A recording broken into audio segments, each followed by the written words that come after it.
안녕하세요. 저는 김미선입니다.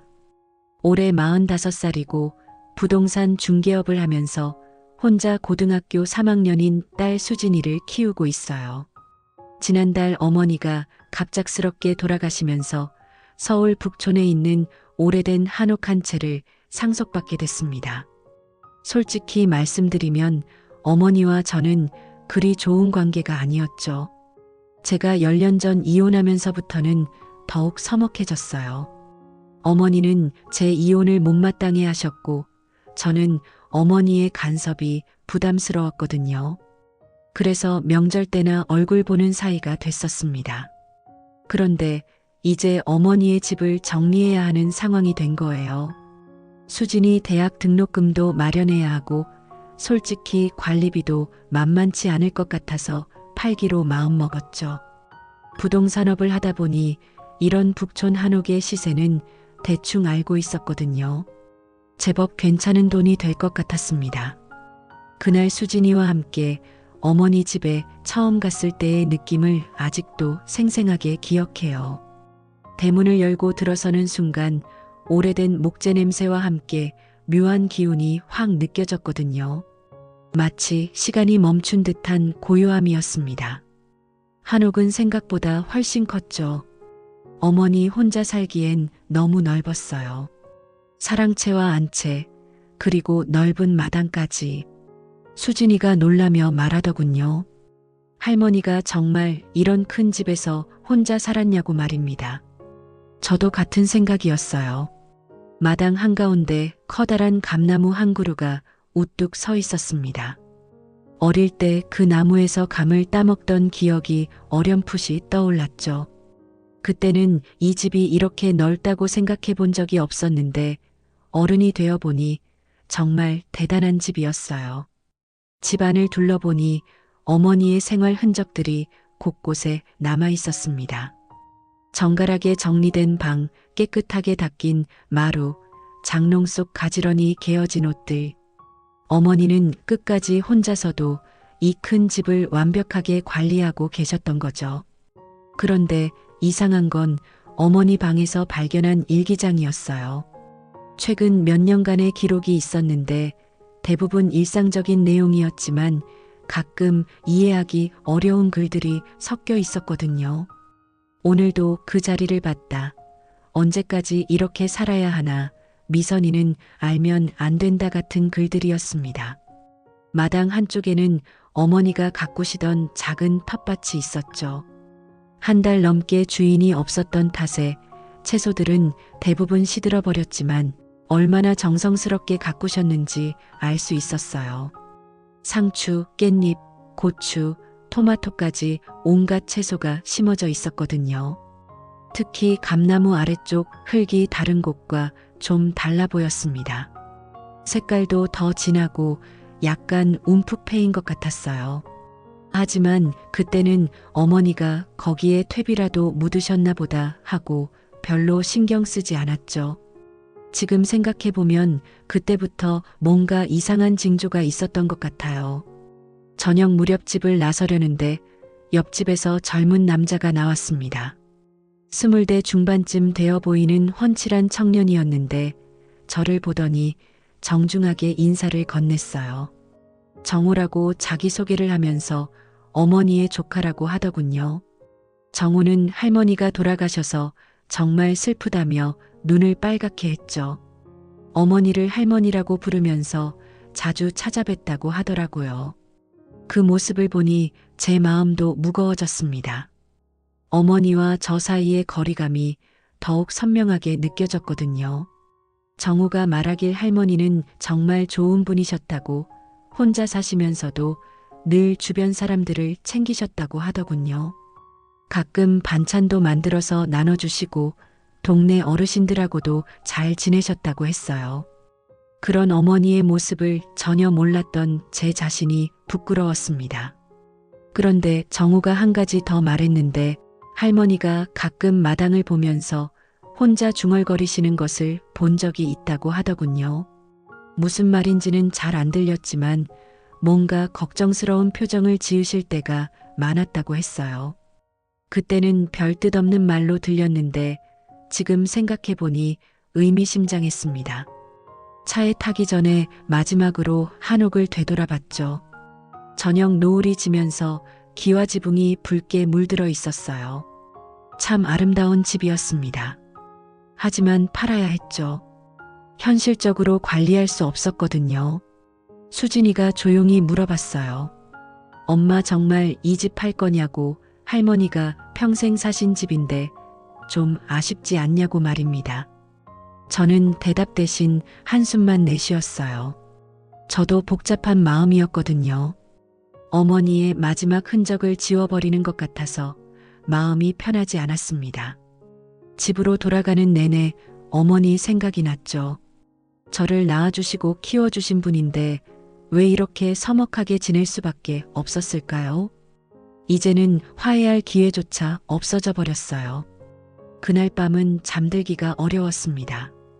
뭔가 중요한 걸 놓치고 있는 것 같은 불안한 마음이 계속 들었거든요. 다음 날 아침 일찍 한옥으로 향했어요. 집을 깔끔하게 정리해서 매물로 내놓으려면 마당부터 손봐야겠다는 생각이 들었거든요. 어머니가 가꾸시던 텃밭을 정리하고 조경이라도 새로 해야 더 좋은 가격을 받을 수 있을 것 같았습니다. 정우가 벌써 마당에서 기다리고 있더군요.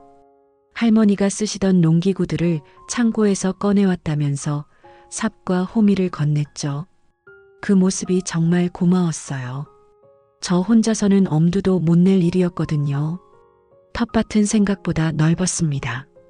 어머니가 얼마나 부지런히 가꾸셨는지 알 수 있었죠.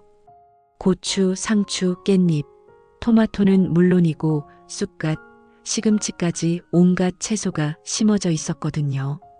하지만 주인이 없어진 지 한 달이 넘어서 대부분 시들거나 말라버렸어요. 삽으로 흙을 파헤치기 시작했는데 생각보다 힘든 작업이었습니다.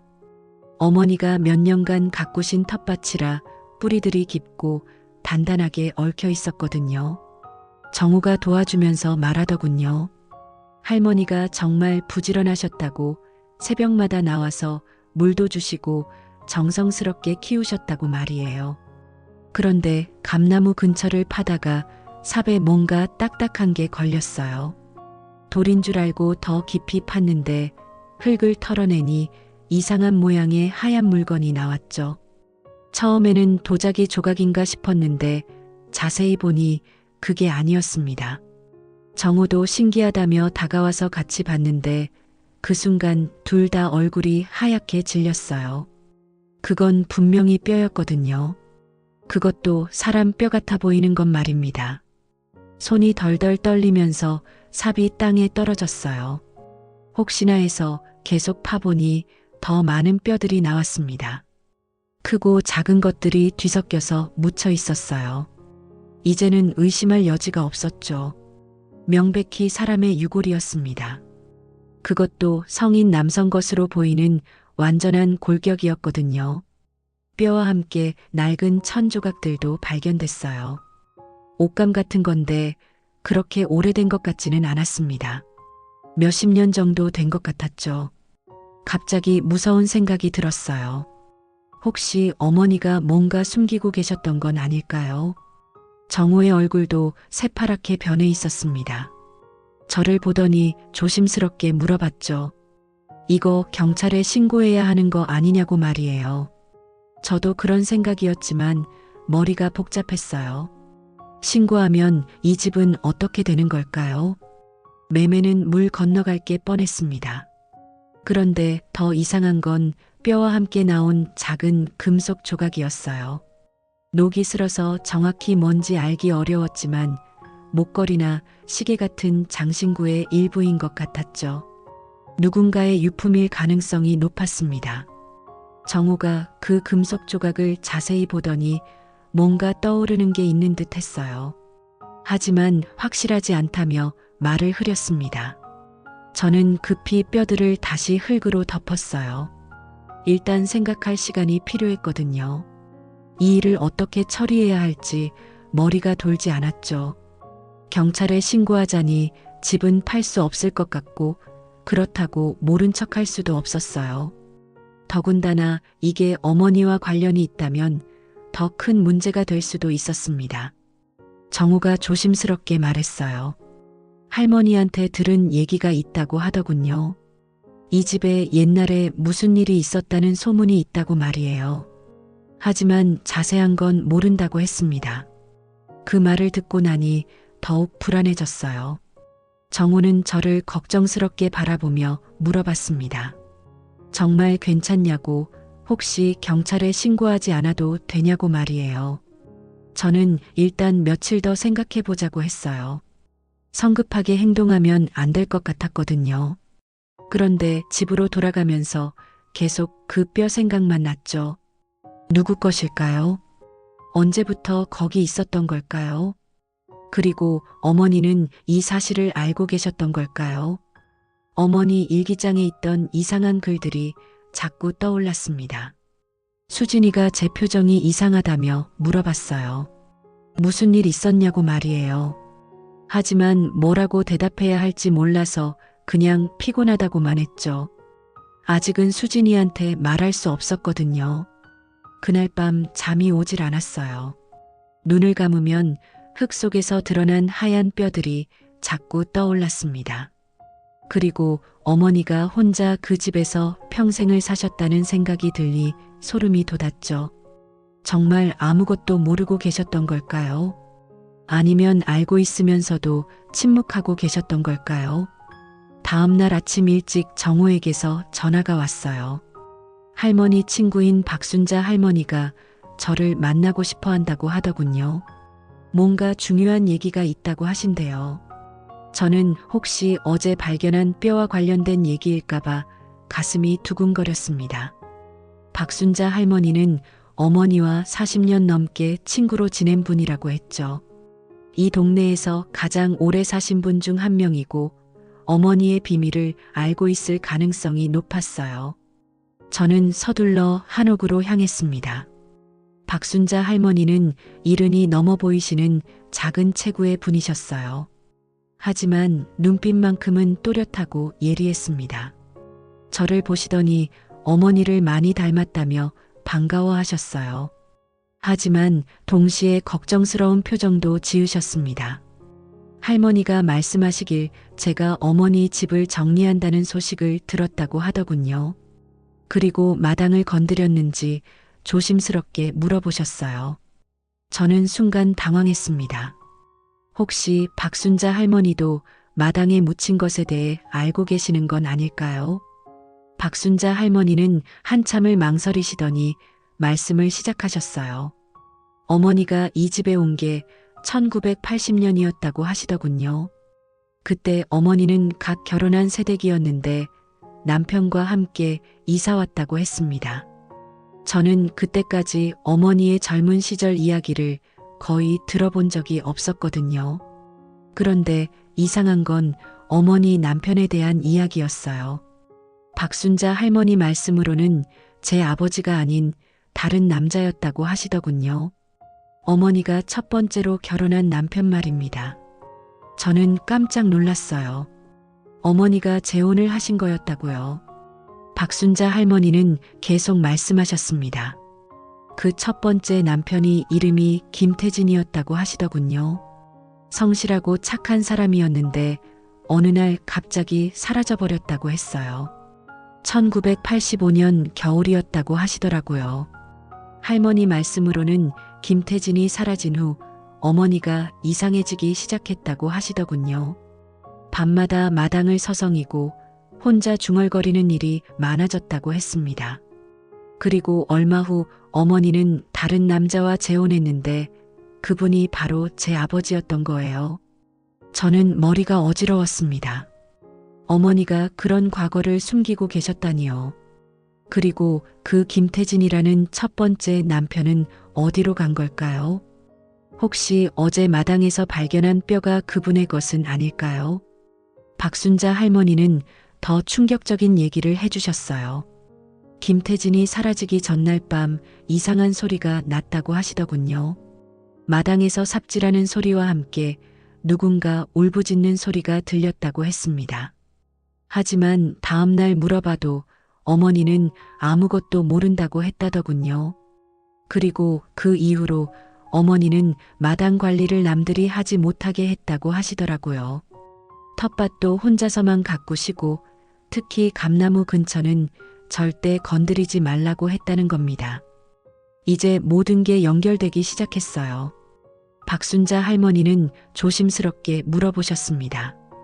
혹시 마당에서 이상한 걸 발견하지 않았냐고 말이에요. 저는 순간 말문이 막혔어요. 역시 박순자 할머니도 뭔가 알고 계셨던 거죠. 저는 솔직하게 말씀드렸습니다.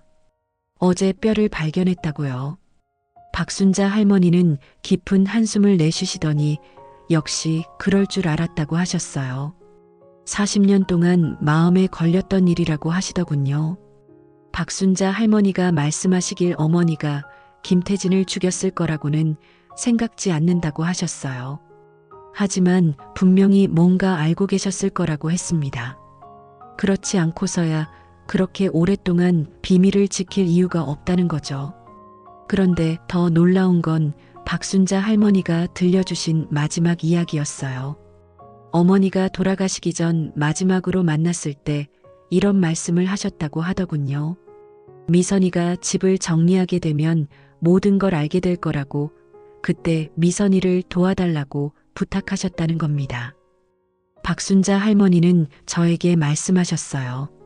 어머니가 평생 짊어지고 살았던 비밀의 무게가 얼마나 컸을지 생각해 보라고 하시더군요.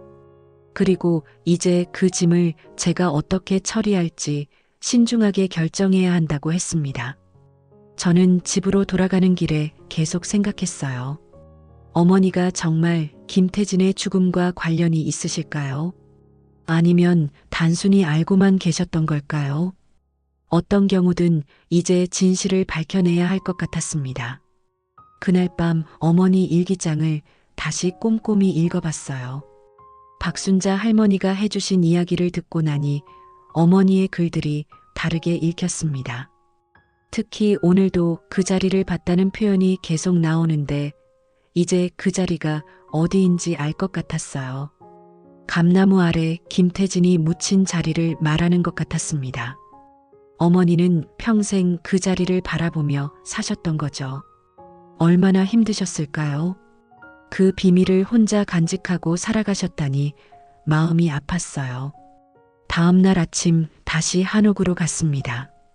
이번에는 집 자체를 자세히 살펴보고 싶었어요. 혹시 다른 단서가 있을지도 몰랐거든요. 정호도 함께 와서 도와주겠다고 했습니다.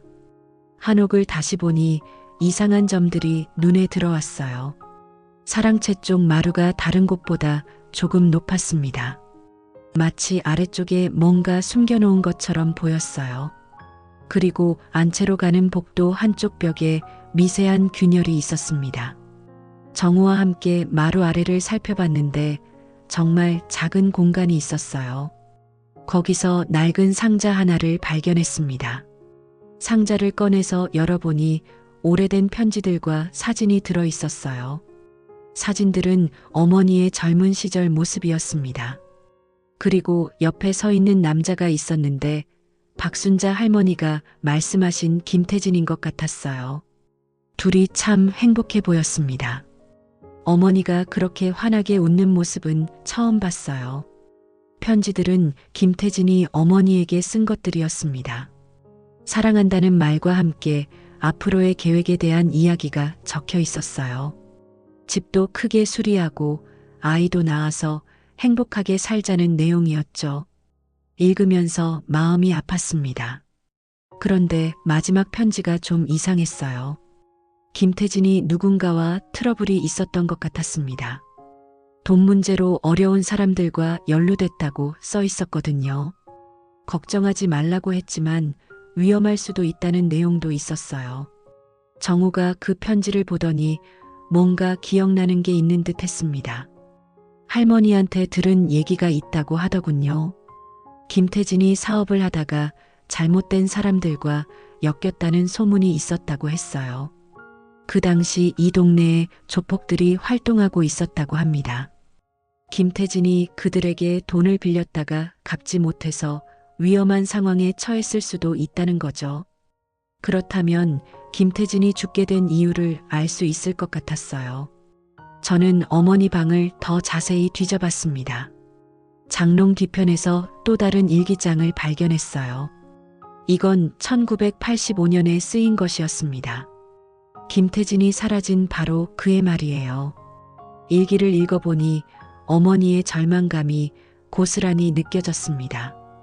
김태진이 며칠째 집에 오지 않는다는 내용부터 시작해서 혹시 무슨 일이 생긴 건 아닐까 하는 걱정이 적혀 있었어요.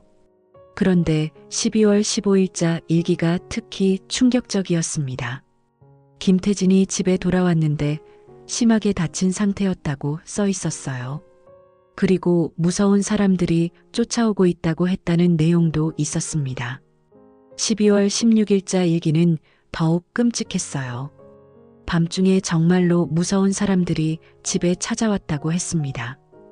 김태진을 내놓으라고 협박했다고 써 있었어요. 어머니는 너무 무서워서 어떻게 해야 할지 몰랐다고 했습니다. 그리고 12월 17일자가 마지막 일기였어요. 간단하게 한 줄만 써 있었습니다. 모든 게 끝났다고. 그리고 앞으로는 이런 일기를 쓰지 않겠다고 써 있었어요. 정우와 저는 서로를 바라봤습니다. 이제 대충 상황이 그려졌어요. 김태진이 조폭들에게 쫓기다가 집에서 죽임을 당한 것 같았습니다. 그리고 어머니는 그 끔찍한 현장을 목격했던 거죠. 그렇다면 어머니가 김태진을 마당에 묻은 건 아닐 수도 있었어요. 혹시 조폭들이 증거를 없애기 위해 묻고 간 건 아닐까요? 어머니는 그저 그 사실을 알고만 있었던 거일 수도 있었습니다.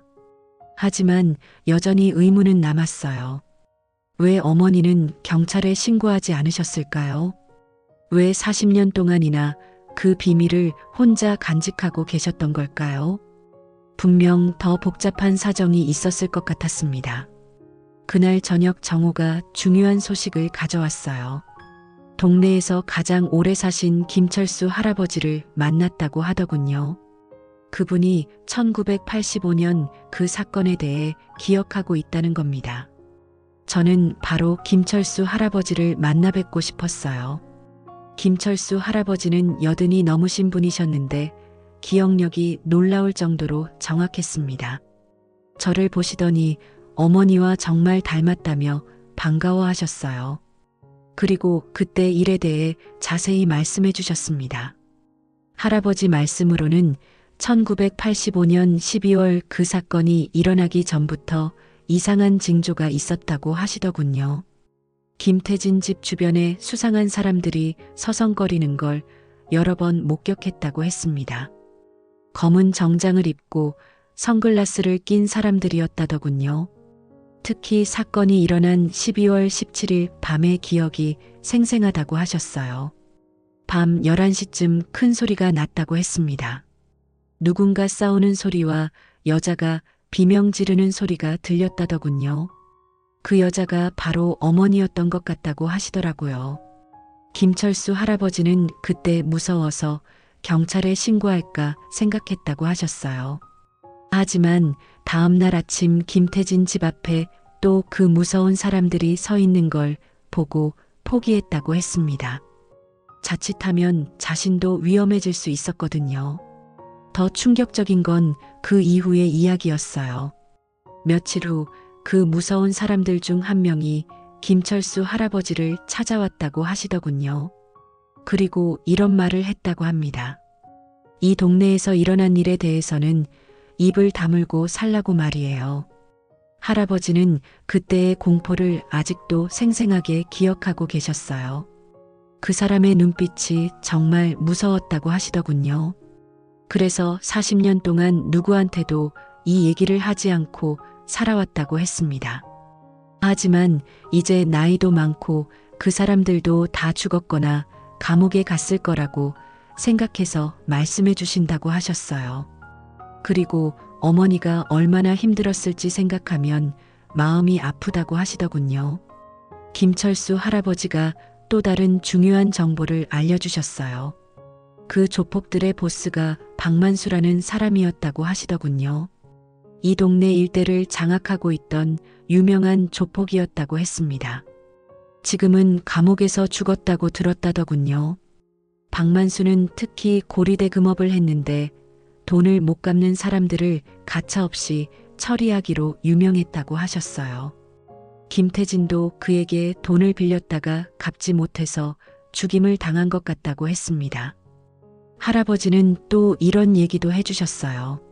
사건 후 어머니가 완전히 다른 사람이 됐다고 하시더군요. 예전에는 활발하고 밝은 분이셨는데 그 이후로는 말수가 줄고 항상 조심스럽게 사시더라는 겁니다. 특히 마당에서 혼자 중얼거리는 모습을 자주 봤다고 하셨어요. 미안하다, 용서해달라는 말을 반복하셨다더군요. 아마 김태진에게 하는 말이었을 것 같다고 하시더라고요. 그리고 어머니가 재혼한 후에도 여전히 그 트라우마에서 벗어나지 못하셨던 것 같다고 했습니다. 제 아버지한테도 그 사건에 대해서는 절대 말씀하지 않으셨을 거라고 하시더군요. 김철수 할아버지는 마지막으로 이런 말씀을 하셨어요. 어머니가 평생 그 비밀을 간직하고 사신 게 얼마나 힘들었을지 이해해달라고 하시더군요. 그리고 이제 그 진실을 어떻게 처리할지는 제가 신중하게 결정해야 한다고 했습니다. 집으로 돌아오는 길에 저는 많은 생각을 했어요. 어머니가 정말 무고한 피해자였을 수도 있겠다는 생각이 들었습니다. 조폭들의 협박 때문에 신고도 못하시고 40년 동안 그 공포와 죄책감을 혼자 견디셨던 거죠. 하지만 여전히 궁금한 게 있었어요. 왜 조폭들이 김태진을 어머니 집에서 죽였을까요? 그리고 왜 어머니 집 마당에 묻고 갔을까요? 분명 더 깊은 사정이 있을 것 같았습니다. 그날 밤 어머니의 유품을 더 찾아봤어요. 혹시 놓친 단서가 있을지도 몰랐거든요. 그런데 어머니 화장대 서랍 깊숙한 곳에서 작은 열쇠를 발견했습니다. 이 열쇠가 무엇을 여는 건지 궁금했어요. 다음날 정우와 함께 그 작은 열쇠가 무엇을 여는지 알아보기로 했어요. 한옥 곳곳을 뒤져봤는데 사랑채 벽장 안쪽에서 작은 금고를 발견했습니다. 열쇠가 딱 맞았어요. 금고 안에는 놀라운 것들이 들어 있었습니다. 우선 두꺼운 봉투가 있었는데 안에 현금이 상당히 많이 들어 있었어요. 1,000만 원은 좋게 넘어 보였습니다. 그리고 그 옆에 작은 수첩이 하나 있었죠. 수첩을 열어보니 어머니의 글씨로 무언가가 적혀 있었어요. 날짜와 함께 금액이 적혀 있었는데 매달 일정한 돈이 들어온 기록이었습니다. 1985년 12월부터 시작해서 최근까지 계속 이어졌더군요. 정우가 그 내용을 보더니 깜짝 놀라며 말했어요. 이게 혹시 입막음용돈이 아니냐고 말입니다. 저도 그런 생각이 들었어요. 어머니가 40년 동안 매달 돈을 받아왔다는 건 뭔가 이상했거든요. 수첩 마지막 페이지에는 이런 글이 적혀 있었어요. 미선아, 이 돈은 내가 써라. 하지만 절대 이 돈이 어디서 온 건지는 알려고 하지 마라. 엄마가 평생 지고 살았던 짐이니까 말이다. 저는 혼란스러웠습니다. 어머니가 정말 단순한 피해자가 아니었던 건 아닐까요? 혹시 김태진의 죽음에 어머니도 어떤 역할을 했던 건 아닐까요? 그래서 매달 입막음용돈을 받았던 게 아닐까요? 금고에는 또 다른 편지도 들어 있었어요. 이번에는 어머니가 쓴 게 아니라 다른 누군가가 쓴 것 같았습니다. 글씨체가 남자 것 같았고 내용도 협박조였어요. 편지 내용을 읽어보니 정말 놀라웠습니다. 어머니에게 매달 일정한 금액을 주니까 입을 다물고 살라는 내용이었어요. 그리고 만약 이 일을 누구한테든 말한다면 어머니뿐만 아니라 가족들도 위험해진다고 협박하고 있었습니다. 편지 끝에는 이런 문구가 있었어요. 김태진의 죽음에 대해서는 절대 입을 열지 마라. 우리도 원하지 않았던 일이지만 이미 벌어진 일이다. 서로 조용히 살아가는 게 최선이다. 정우가 그 편지를 보더니 분노한 표정을 지었어요. 할머니가 40년 동안 얼마나 무서웠을지 생각하니 화가 난다고 하더군요. 저도 마찬가지였습니다. 어머니가 얼마나 힘들게 사셨을지 상상이 됐거든요. 그런데 금고에서 가장 충격적인 건 마지막에 발견한 사진이었어요. 김태진이 죽기 전에 찍은 것으로 보이는 사진이었는데 김태진과 함께 있던 사람들 중에 낯익은 얼굴이 있었습니다. 그 사람은 다름 아닌 우리 동네에서 부동산 중개업을 하는 장민호였어요. 지금도 활동하고 있는 사람이었습니다. 저도 가끔 일로 만나는 사이였죠. 그런데 그가 40년 전 김태진과 무슨 관계였던 걸까요? 사진 뒷면에는 이런 글이 써 있었어요. 1985년 12월 10일 마지막 모임. 김태진, 장민호, 박만수. 박만수는 김철수 할아버지가 말씀하신 그 조폭 보스 이름이었습니다. 이제 퍼즐 조각들이 맞춰지기 시작했어요. 김태진과 장민호가 박만수와 어떤 사업을 같이 했던 것 같았습니다. 그런데 뭔가 잘못되어서 김태진이 죽게 된 거죠. 정우가 추측하길 장민호가 살아남아서 지금까지 어머니에게 입막음용 돈을 주고 있었던 게 아니냐고 했어요. 자신의 과거를 숨기기 위해서 말입니다. 그렇다면 장민호가 모든 진실을 알고 있을 가능성이 높았어요. 저는 복잡한 심정이었습니다.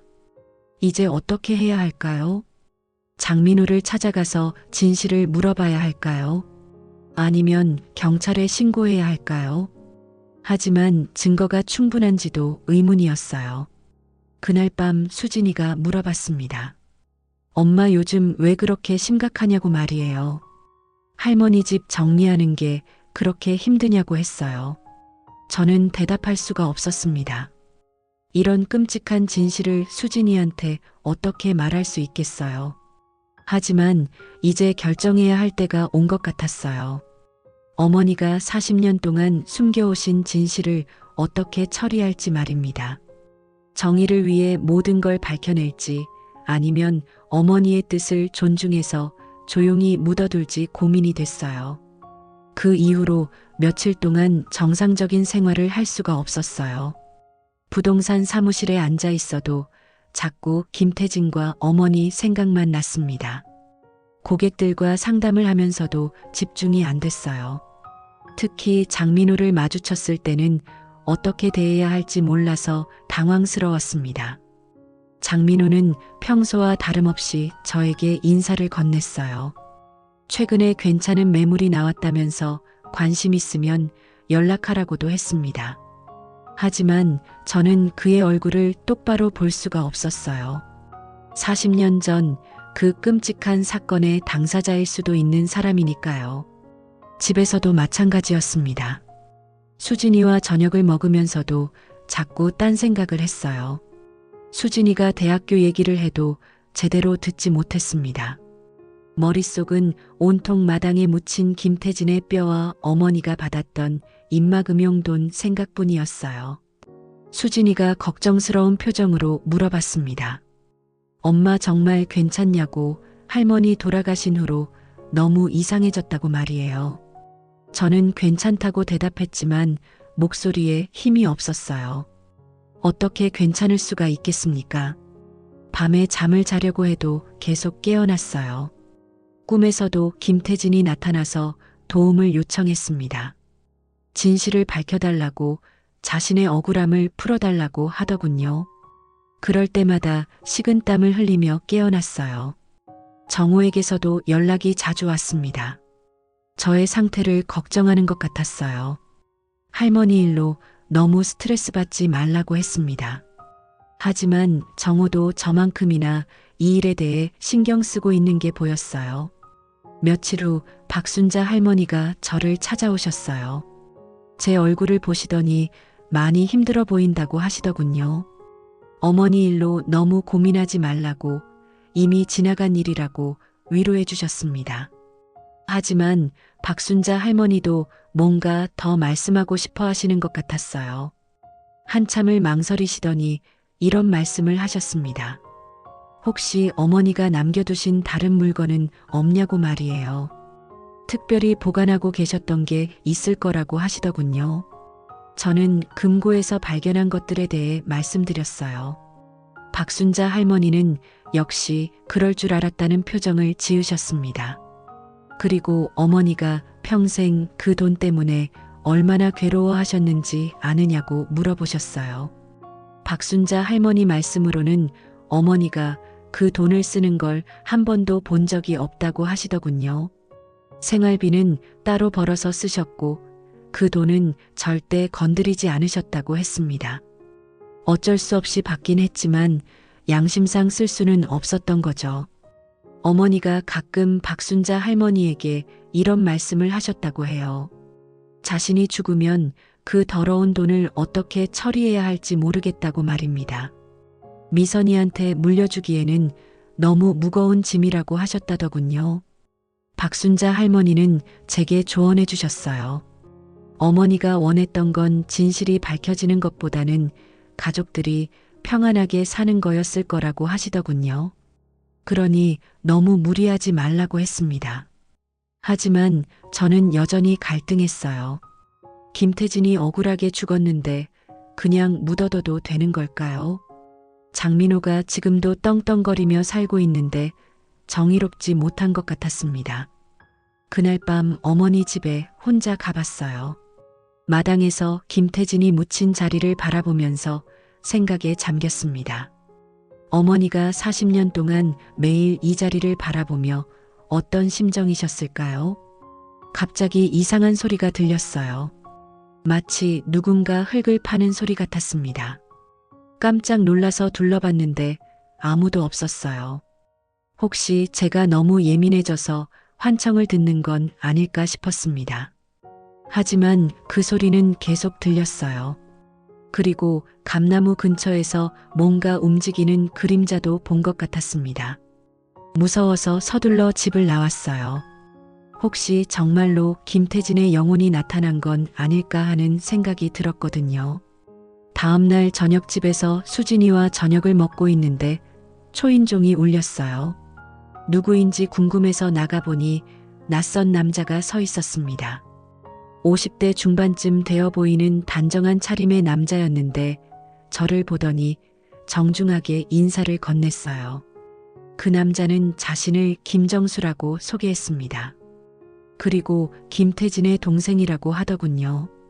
순간 제 심장이 쿵 하고 내려앉았어요.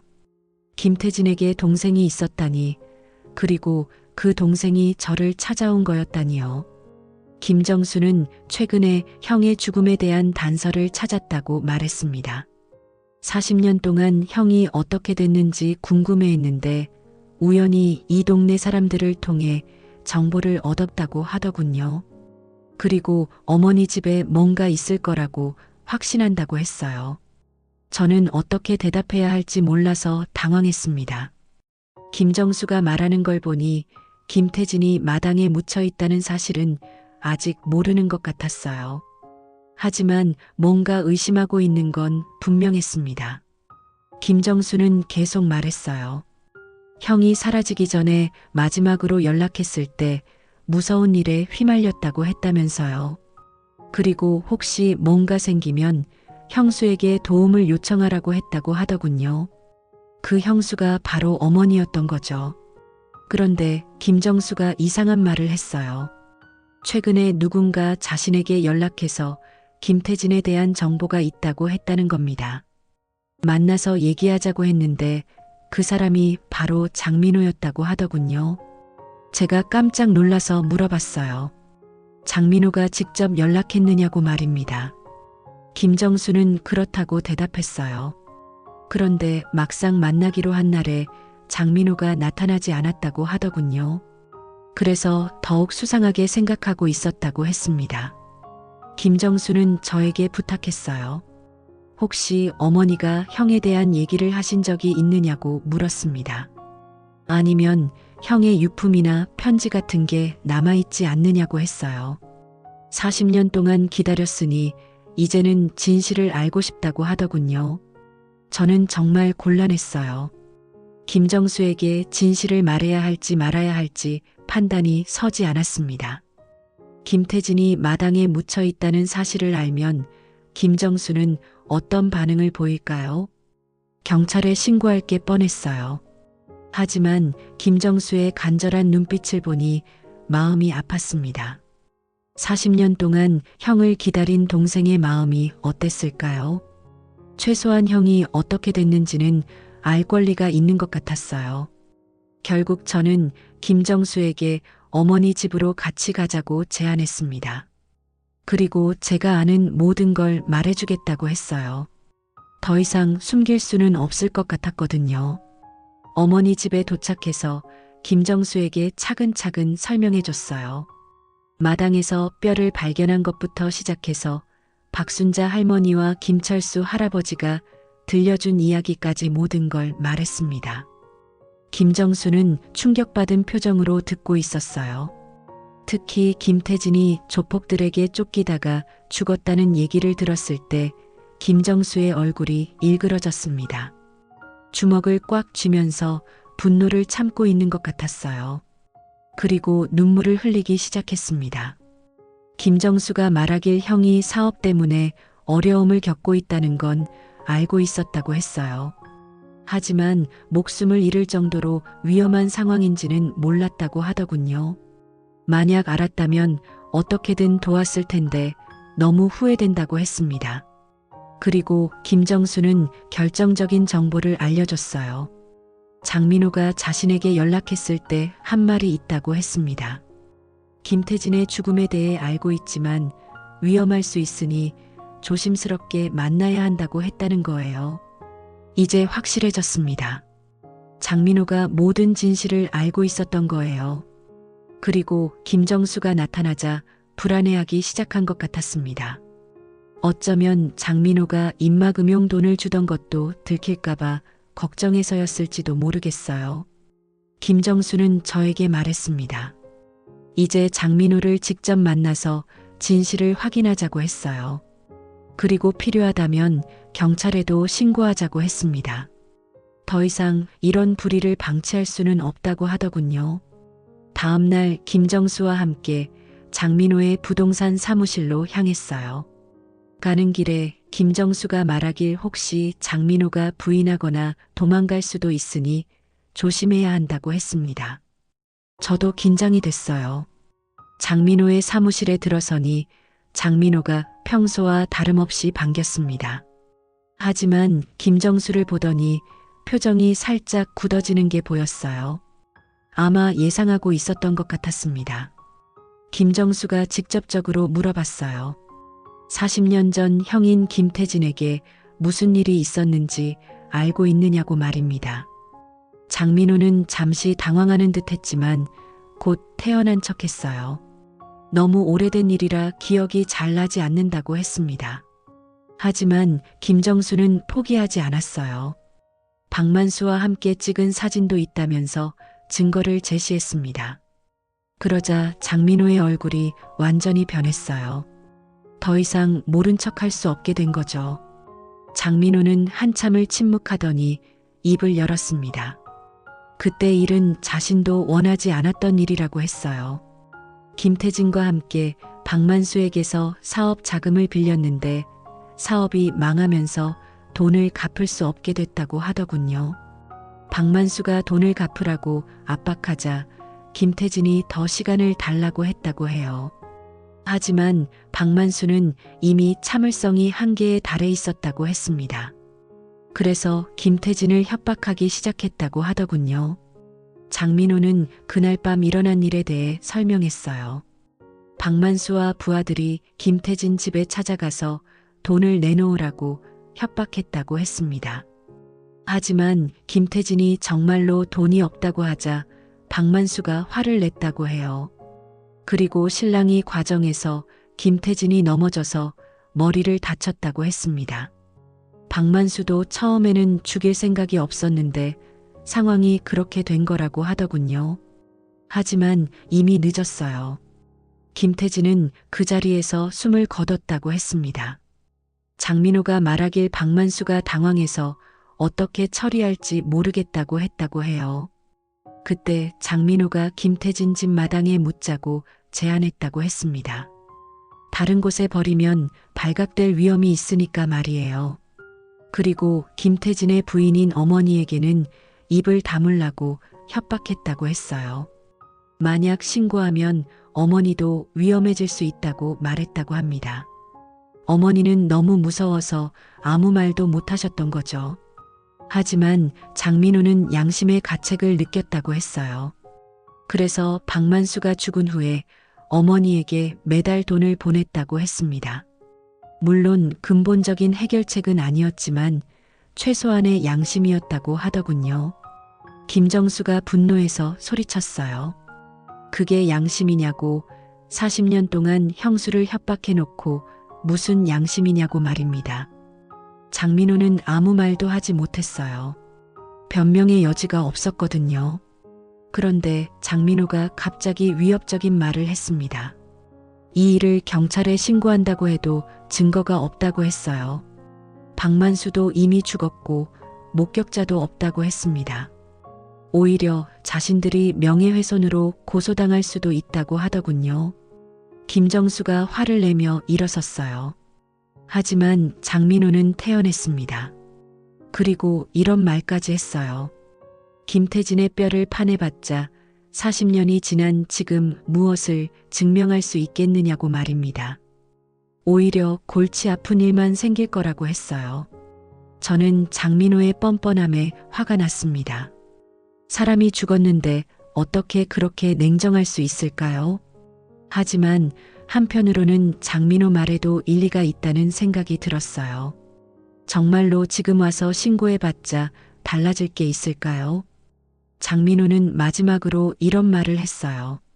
자신은 이제 늙어서 얼마 못 살 텐데 이 일로 인생을 망치고 싶지 않다고 했습니다. 그리고 조용히 넘어가는 게 모두에게 좋을 거라고 했어요. 김정수와 저는 아무 말 없이 사무실을 나왔어요. 둘 다 복잡한 심정이었습니다. 진실은 밝혀졌지만 정의가 실현된 것 같지는 않았거든요. 장민호는 여전히 떵떵거리며 살 것이고 김태진은 여전히 억울한 죽음으로 남을 것 같았어요. 그날 밤 김정수와 함께 어머니 집 마당에 서 있었어요. 김태진이 묻힌 감나무 아래를 바라보면서 많은 생각을 했습니다. 김정수는 40년 만에 형이 어떻게 됐는지 알게 됐지만 그게 위로가 될지는 의문이었어요. 김정수가 조용히 말했습니다.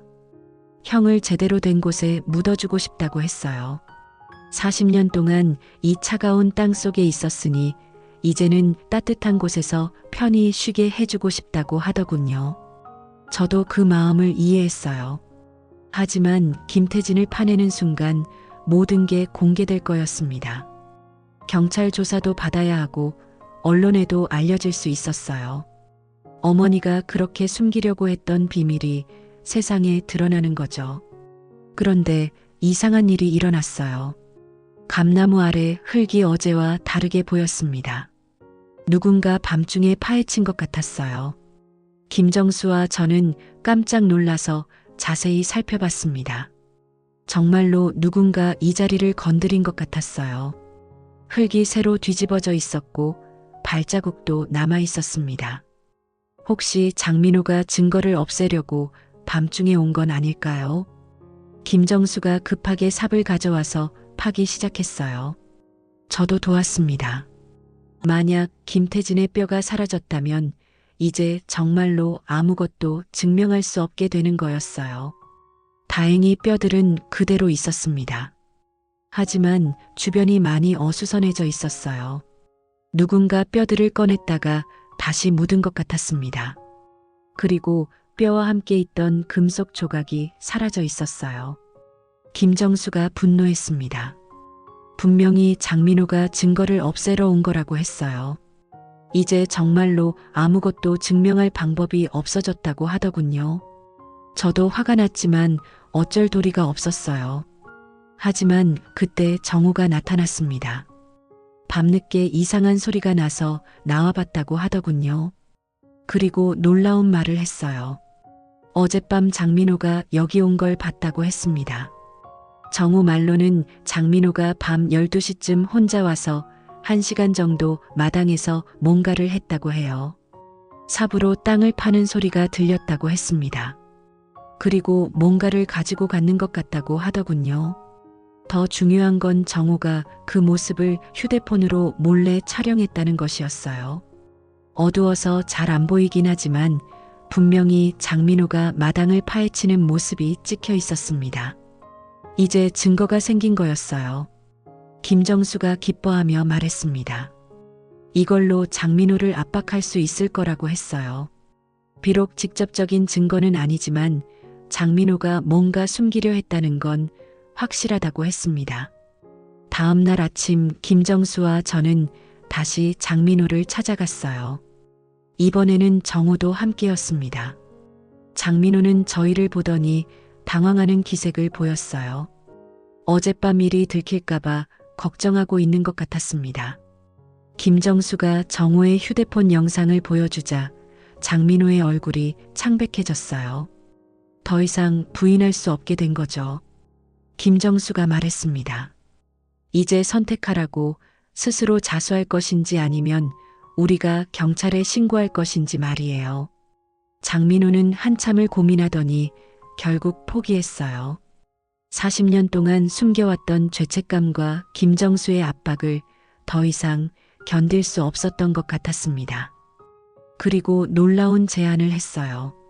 장민호가 말하길 김태진을 제대로 된 묘지에 이장해 주겠다고 했습니다. 그리고 김정수에게 사죄의 의미로 상당한 금액을 주겠다고 했어요. 대신 이 일을 공개하지는 말아달라고 부탁했습니다. 김정수는 돈은 필요 없다고 했어요. 다만 장민호가 진심으로 뉘우치고 있다면, 그리고 형을 제대로 모셔준다면 이 일을 덮어줄 수도 있다고 했습니다. 하지만 앞으로 떵떵거리며 살지는 말라고 경고했어요. 며칠 후 뜻밖의 일이 일어났어요. 어머니와 친했던 또 다른 이웃인 최영희 할머니가 저를 찾아오신 겁니다. 최영희 할머니는 평소에도 말이 많기로 유명한 분이셨는데 이번에도 심상치 않은 표정으로 오셨어요. 최영희 할머니가 말씀하시길 요즘 동네에서 이상한 소문이 돈다고 하시더군요. 어머니 집에서 밤마다 이상한 일이 일어난다는 얘기가 있다고 했습니다. 그리고 제가 자꾸 이상한 사람들과 만나고 다닌다는 소문도 있다고 하시더라고요. 저는 당황했어요. 김정수와 만나는 걸 누가 봤나 봅니다. 그리고 정우와 함께 마당을 파헤치는 것도 목격됐을 수 있었어요. 동네가 작다 보니 금세 소문이 퍼진 것 같았습니다. 최영희 할머니는 계속 말씀하셨어요. 혹시 어머니 집에 보물이라도 묻혀 있는 거냐고 물어보시더군요. 아니면 땅값이 오를 거라는 정보라도 있느냐고 했습니다. 왜 그렇게 마당에만 신경 쓰느냐고 하시더라고요. 그런데 더 걱정스러운 건 최영희 할머니가 하신 다음 말이었어요. 며칠 전부터 수상한 차가 이 동네를 맴돌고 있다고 하시더군요. 검은색 승용차인데 낮에도 밤에도 가끔 나타난다고 했습니다. 최영희 할머니 말로는 그 차에서 내린 사람들이 어머니 집 주변을 둘러보고 간다고 했어요. 혹시 도둑들이 집을 노리는 건 아니냐며 걱정하시더군요. 하지만 저는 다른 걱정이 들었습니다. 혹시 장민호가 다른 사람들에게도 이 일을 얘기한 건 아닐까요? 아니면 40년 전 사건과 관련된 다른 사람들이 있는 건 아닐까요? 박만수는 죽었다고 했지만 그의 부하들은 아직 살아있을 수도 있었어요. 저는 바로 김정수에게 연락했습니다. 이 상황을 알려줘야겠다고 생각했거든요. 김정수도 놀라더군요. 혹시 장민호가 다른 사람들에게 우리 이야기를 한 건 아니냐고 걱정했어요. 김정수와 만나서 대책을 논의했습니다.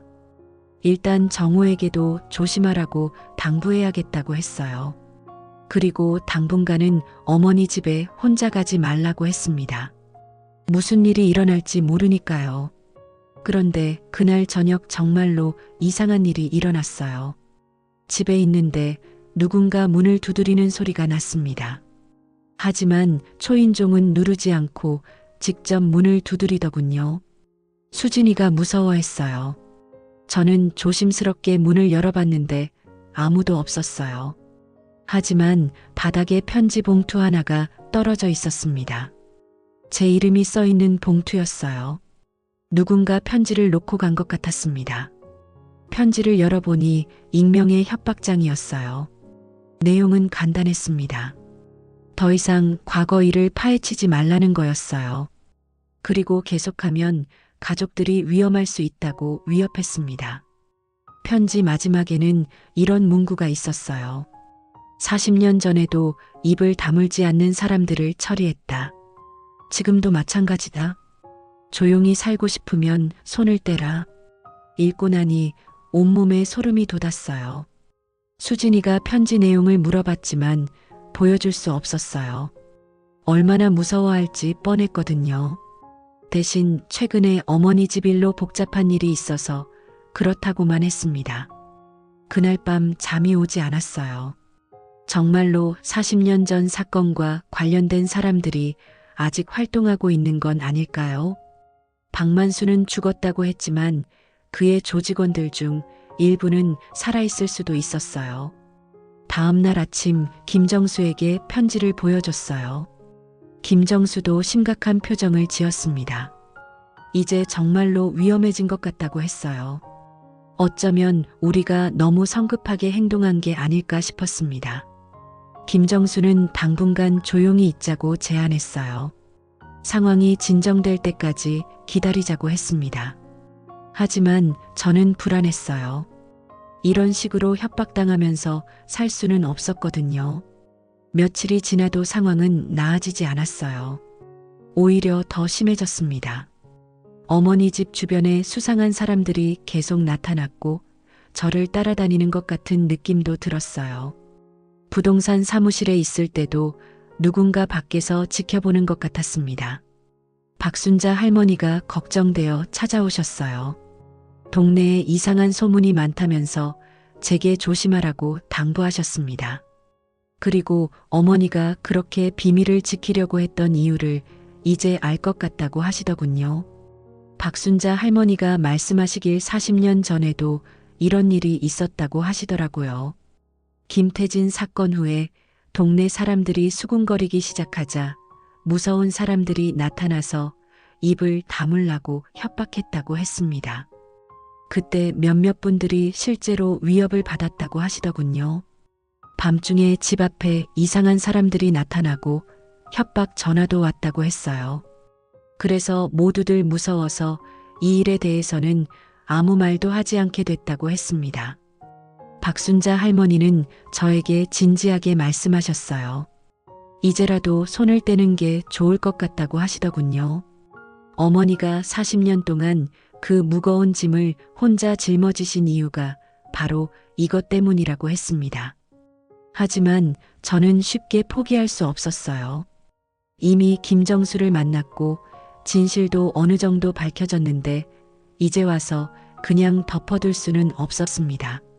무엇보다 김태진의 억울한 죽음을 그냥 묻어둘 수는 없었어요. 그런데 더 충격적인 소식이 기다리고 있었어요.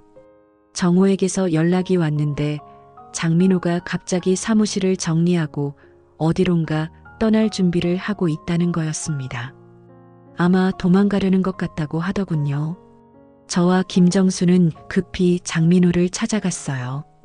정말로 장민호는 사무실 정리를 하고 있었습니다. 우리를 보더니 당황한 표정을 지었어요. 하지만 이미 늦었다는 듯 체념한 모습도 보였습니다. 김정수가 물어봤어요. 어디 가려는 거냐고 말입니다. 장민호는 한참을 망설이더니 솔직하게 말했어요. 며칠 전부터 무서운 전화가 오기 시작했다고 하더군요. 40년 박만수의 조직원들이었던 사람들이라고 했어요. 장민호 말로는 그들이 이 일이 공개되는 걸 원하지 않는다고 했습니다. 자신들도 연루될 수 있기 때문이라고 하더군요. 그래서 장민호에게 조용히 처리하라고 압력을 넣고 있다고 했어요. 더 무서운 건 그들이 저와 김정수에 대해서도 알고 있다는 것이었어요. 장민호가 말하길 우리를 직접 해치지는 않겠지만 계속 문제를 일으키면 어떻게 될지 모른다고 경고했다는 겁니다. 장민호는 저희에게 부탁했어요. 제발 이 일을 더 이상 진행하지 말아달라고 했습니다. 자신도 도망갈 테니까 우리도 조용히 지내달라고 하더군요. 그러면 시간이 지나면서 모든 게 잠잠해질 거라고 했어요. 김정수가 분노했습니다. 40년 전에도 이런 식으로 입을 막았던 거냐고 소리쳤어요. 그렇게 해서 형의 억울함이 풀린 적이 있느냐고 했습니다. 하지만 장민호는 다른 방법이 없다고 했어요. 저는 정말 답답했습니다. 진실은 밝혀냈지만 정의는 실현할 수 없는 상황이 된 거예요. 40년 전과 똑같은 일이 반복되고 있었습니다. 힘 있는 사람들의 협박 앞에서 약한 사람들은 굴복할 수밖에 없었어요. 그날 밤 김정수와 길게 얘기했습니다. 어떻게 해야 할지 정말 모르겠다고 했어요. 형의 복수를 하고 싶지만 그러다가 무고한 사람들까지 피해를 볼 수는 없다고 하더군요. 특히 저와 수진이가 위험해질 수 있다는 게 가장 걱정된다고 했어요. 김정수는 자신은 혼자라서 상관없지만 저는 딸까지 있으니까 신중해야 한다고 했습니다. 결국 우리는 어려운 결정을 내려야 했어요. 정의를 택할 것인가, 안전을 택할 것인가. 어떤 선택을 해도 후회가 남을 것 같았습니다. 어머니가 40년 동안 겪으셨던 고민이 바로 이런 거였을 거예요. 다음 날 아침 충격적인 소식을 들었어요. 어머니 집에 화재가 났다는 거였습니다. 정호가 황급히 연락해서 알려줬는데 새벽 3시쯤 갑자기 불이 났다고 하더군요. 다행히 아무도 다치지는 않았지만 집이 많이 손상됐다고 했어요. 현장에 도착해보니 정말 참담했습니다. 사랑채 일부가 완전히 타버렸고 안채도 많이 그을려 있었어요. 소방서에서 조사하고 있었는데 화재 원인이 명확하지 않다고 하더군요. 소방관이 말하길 전기 합선일 가능성이 높다고 했어요. 오래된 집이라 전선이 노후화됐을 수 있다고 했습니다. 하지만 저는 다른 생각이 들었어요. 혹시 누군가 일부러 불을 낸 건 아닐까요? 김정수도 같은 생각이었어요. 너무 타이밍이 절묘하다고 했습니다. 우리가 진실을 파헤치기 시작하니까 증거를 없애려고 불을 낸 것 같다고 하더군요.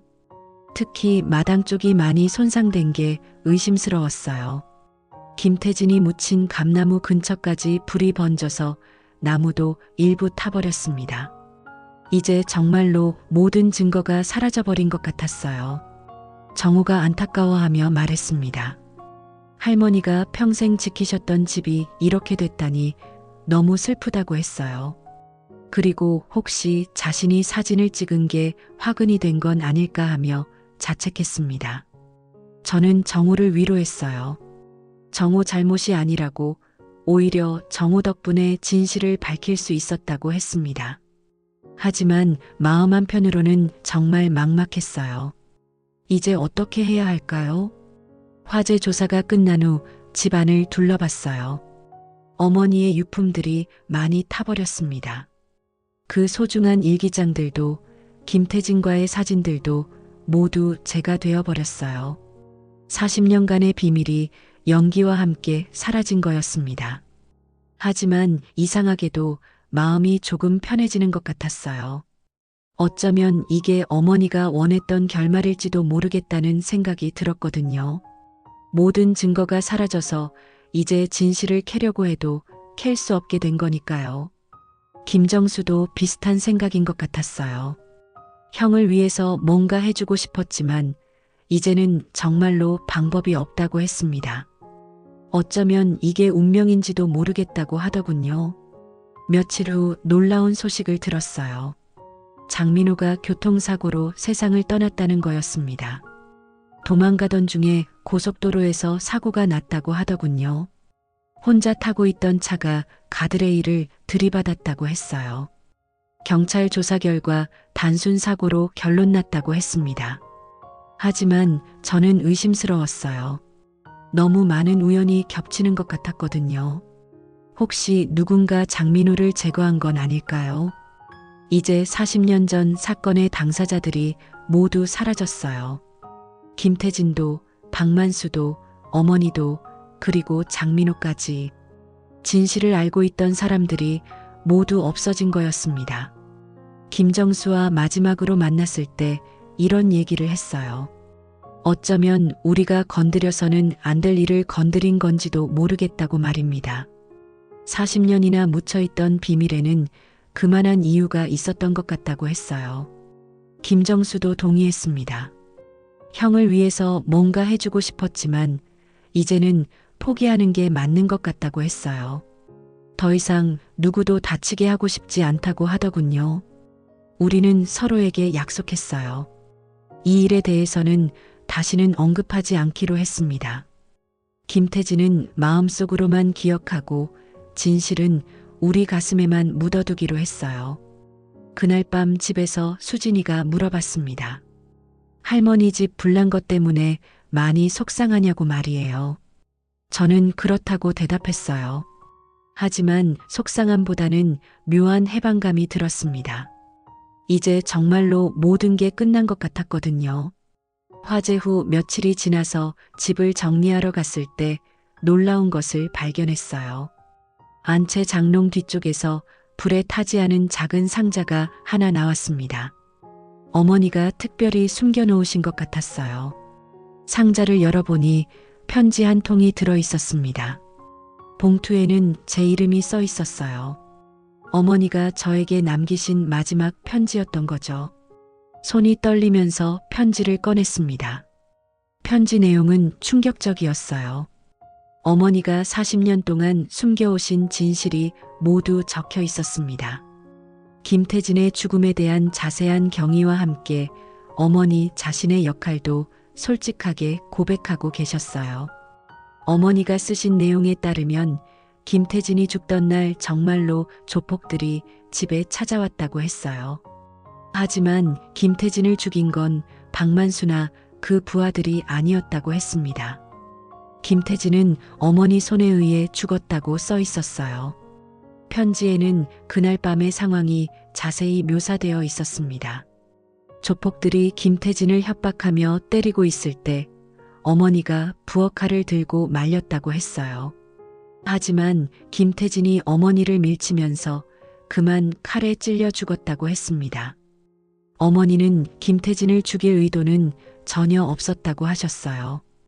다만 남편을 지키려다가 일어난 사고였다고 했습니다. 하지만 박만수는 이 상황을 이용해서 어머니를 협박했다고 써 있었어요. 박만수가 어머니에게 말하길 경찰에 신고하면 어머니가 살인범이 된다고 했다는 겁니다. 정당방위라고 주장해도 믿어줄 사람이 없을 거라고 협박했어요. 그래서 어머니는 어쩔 수 없이 입을 다물 수밖에 없었던 거죠. 김태진을 마당에 묻은 것도 박만수의 지시였다고 했어요. 증거를 없애야 한다면서 어머니더러 직접 묻으라고 했다는 겁니다. 얼마나 무서우셨을까요? 사랑하는 남편을 자신의 손으로 땅에 묻어야 했다니요. 편지에는 장민호에 대한 얘기도 있었어요. 장민호는 사실 그 자리에 없었다고 했습니다. 김태진과 함께 사업을 했던 건 맞지만 그날 밤에는 집에 오지 않았다고 했어요. 박만수가 장민호를 끌어들인 건 나중의 일이었다고 했습니다. 박만수는 장민호에게도 이 일을 알려주면서 입을 다물라고 협박했다고 해요.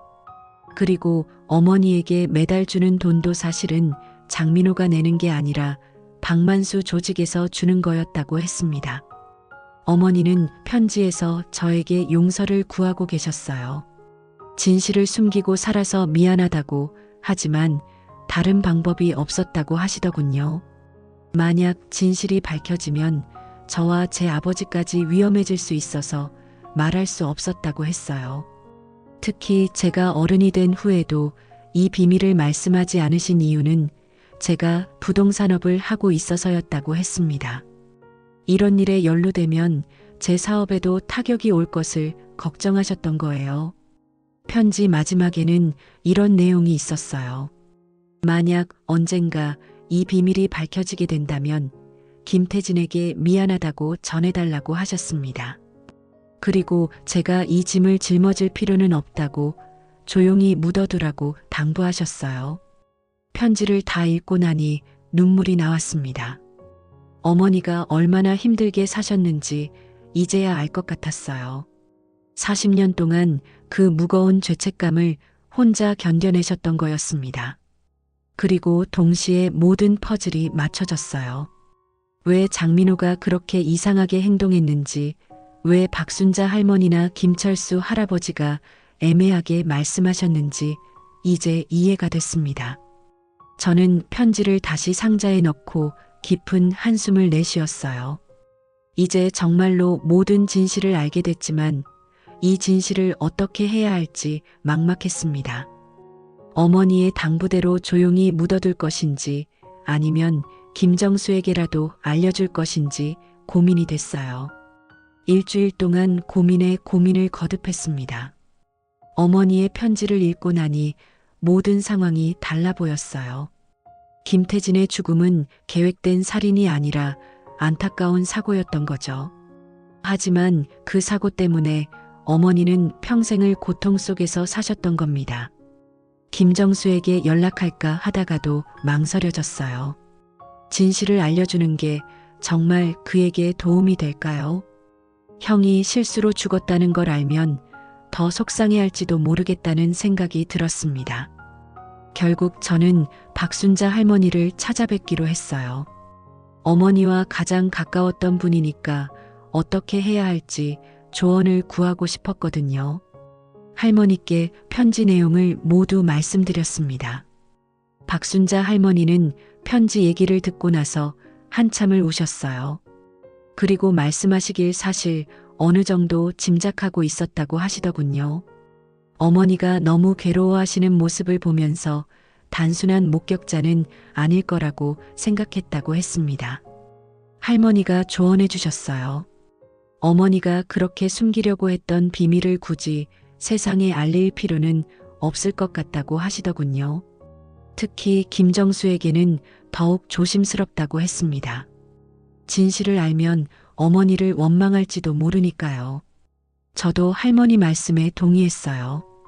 김태진의 죽음은 정말 안타까운 사고였지만 어머니도 피해자나 마찬가지였거든요. 40년 동안 그 고통을 혼자 감당하신 것만으로도 충분히 벌을 받으신 것 같았습니다. 며칠 후 김정수를 마지막으로 만났어요. 화재로 모든 증거가 사라져서 이제는 정말로 진실을 밝힐 방법이 없다고 말했습니다. 김정수도 이해한다고 했어요. 어쩌면 형도 이렇게 조용히 묻히는 걸 원할지도 모르겠다고 하더군요. 김정수는 그래도 형을 위해 작은 제사라도 지내고 싶다고 했어요. 마당에 묻혀있던 자리에 작은 비석이라도 세우고 싶다고 했습니다.